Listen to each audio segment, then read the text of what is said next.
It's a common misconception that self-care is selfish or a luxury, that it's something that we can, and perhaps should, do for ourselves, rather than something that's essential for our overall well-being. You may have heard the saying, "You can't pour from an empty cup." Simply put, it means that if we don't take care of ourselves, we don't have the energy or resources to care for others. Self-care is definitely not selfish. It's about taking care of our physical, emotional, mental, and spiritual health so that we can be the best versions of ourselves. When we're mentally healthy and well-rested, we're better able to cope with stress, handle challenges, and connect with others. Self-blame and shame, low self-esteem, and difficulty with self-love are all symptoms of not taking self-care seriously. When we put others' needs above our own, or we battle with painful memories and negative thoughts that plague us and bring us down, we are not mindfully exercising self-care. But it needn't be this way.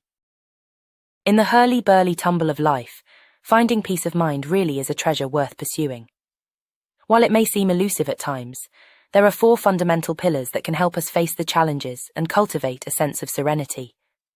They are acceptance, compassion, forgiveness, and gratitude.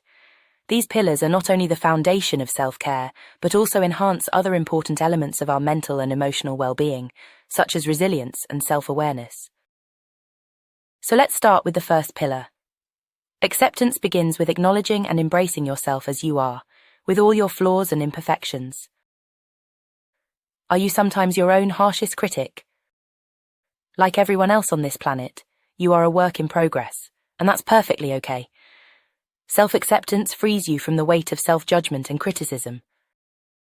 But acceptance extends beyond the self. It involves recognizing the humanity in others. Whatever we put out into the world is reflected back to us. Self-acceptance can be a lifelong journey for some, and here are a couple of exercises you can do to help yourself along. Stand in front of a mirror and look at your reflection. Instead of focusing on flaws or imperfections, try saying positive affirmations to yourself. For example, "I am enough," "I accept myself as I am," or "I am a work in progress and that's okay." The more you do this, the more the old brain computer accepts it as fact and behaves accordingly. At the end of each day, write down 3 things about yourself that you appreciate or accept. These can be small achievements, personal qualities, or moments where you showed resilience. Again, you are reprogramming your subconscious.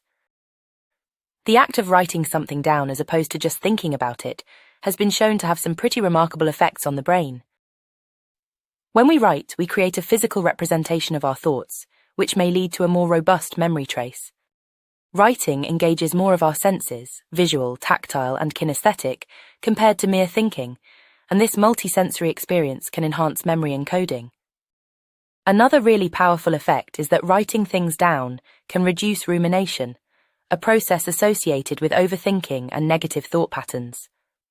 By externalizing thoughts onto paper, one can offload mental burdens, leading to decreased activity in brain regions associated with rumination and stress, such as the amygdala. Expressive writing, particularly when dealing with challenging or emotional topics, can lead to catharsis. This process can trigger the release of neurochemicals associated with emotional regulation and well-being, such as endorphins and oxytocin. In addition, if you write regularly, this practice can reinforce neural pathways associated with positive thinking, emotional regulation, and self-reflection, and has been linked to lower levels of stress hormones, such as cortisol. This suggests that the act of writing can have a physiological impact on stress regulation. Compassion is both a gift to ourselves and to the world around us. It starts with self-compassion, the practice of treating ourselves with the same kindness and understanding that we offer to a dear friend. Self-compassion fuels resilience by nurturing our emotional well-being in times of difficulty. In Step 9, we spoke about some of the principles of nonviolent communication, and one of these was active listening. In your interactions with others, practice active listening without judgment. Pay close attention to their words and emotions. Try to understand their perspective and avoid jumping to conclusions. This exercise helps you practice acceptance towards others. It's similar to the mental exercise of stepping into other people's shoes. Compassion for others can have a profound impact on your own well-being. It strengthens connections, deepens empathy, and fosters a sense of interconnectedness with the world. Acts of kindness, whether big or small, create a ripple effect of positivity and can contribute to your own happiness. Here are some exercises for you to try out. When you're facing a challenging situation or feeling overwhelmed, take a moment to practice self-compassion. Say to yourself, "This is a moment of suffering. Shit happens. May I be kind to myself in this moment." Treat yourself with the same kindness you would offer a friend in a similar situation. Perform small acts of kindness for yourself and others regularly. It could be as simple as writing a positive note to yourself or helping someone in need. These acts of kindness reinforce your capacity for compassion and strengthen the prefrontal cortex, the part of the brain responsible for decision-making, planning, and impulse control. Isn't that cool? Regular meditation can help you develop self-compassion and expand your capacity for compassion towards others. I've created a special guided meditation for you, and I'll leave the link at the end of the video for you to try out. The next exercise is a biggie, but it's very important for your mental well-being. Forgiveness is a powerful tool for attaining self-care. It's not just about pardoning others, but also forgiving ourselves. Holding on to grudges, anger, or guilt can be emotionally draining and erode our resilience. Forgiving doesn't mean condoning hurtful actions. It means letting go of the emotional baggage associated with them. By forgiving, we liberate ourselves from the chains of resentment and open up space for healing and growth. There are a handful of exercises and rituals you can do to help you get closure for yourself. Write a letter to someone who has hurt you, expressing your feelings and forgiving them. You don't have to send the letter, it's for your own healing and release. Reflect on a mistake or regret you have from the past. Write about what happened, how it made you feel, and what you learned from it. Then, practice self-forgiveness by acknowledging that everyone makes mistakes and that you are deserving of forgiveness too. Symbolically let go of past grievances. You can do this by writing down your hurts or regrets on pieces of paper, then burning or tearing them up as a way of physically and emotionally releasing them. Gratitude is a transformative attitude that shifts our focus from what we lack to what we have. Practicing gratitude cultivates a sense of contentment and enhances our overall well-being. It's a reminder to cherish the present moment and appreciate life's simple pleasures. When we're grateful, we become more self-aware of the beauty and abundance in our lives.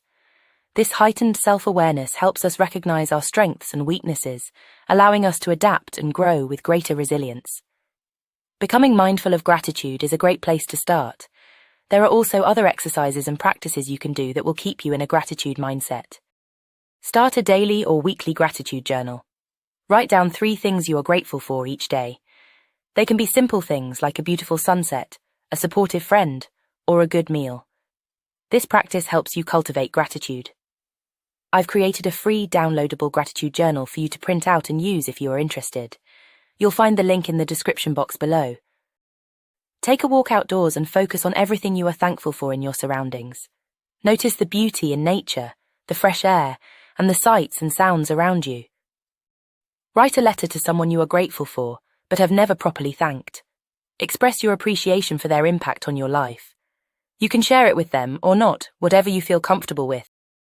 As you embrace the 4 pillars of self-care, acceptance, compassion, forgiveness, and gratitude, you also nurture resilience and self-awareness. These pillars equip you with emotional strength and flexibility. When life throws challenges your way, you're better prepared to bounce back, adapt, and grow. Acceptance teaches you to adapt to change. Compassion provides support in tough times. Forgiveness helps us let go of past wounds, and gratitude reminds us of the positive aspects of life. The practice of these pillars fosters self-awareness by encouraging introspection. We become more attuned to our thoughts, emotions, and reactions.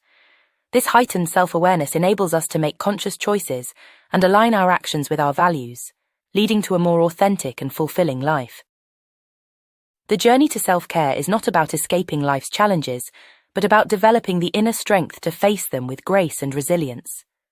They not only lead us to a state of inner peace, but also empower us with the qualities of resilience and self-awareness, making our journey through life more meaningful and joyful.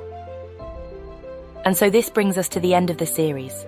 I hope you found the 10 steps useful in mapping out and designing a meaningful and self-empowered life. May you always be mindful of self-care, and may you live a life of inner wealth. Take good care of yourself.